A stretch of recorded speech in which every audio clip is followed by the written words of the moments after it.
এ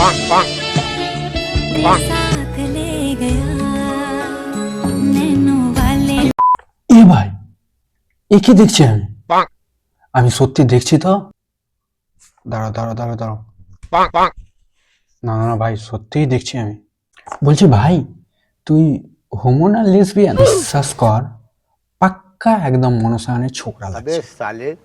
বিশ্বাস হচ্ছে না? তুই একবার মহাশয়নের ছোকরার সাথে নিজের সাথে ম্যাচ কর, দেখবি যে একদম কোনো তফাৎ খুঁজে পাবি না, একদম পাক্কা ছোকরা লাগছে। ভাই, এগুলো না করে তোকে একটা বুদ্ধি দিচ্ছি, শুন। পুরোপুরি নিজের জেন্ডারটাকেই চেঞ্জ করে নে, তাহলে একটু মেয়ে মেয়ে ফিল পাবি। জানি একটু তোর নেওয়ার অভ্যাস আছে, পারলে ক্যামেরার পিছনে নিয়ে নিস, কিন্তু ক্যামেরার সামনে এগুলো করে নিজেকে ভুল প্রমাণ করিস না, তাহলে সমাজ সেটা মেনে নেবে না ভাই।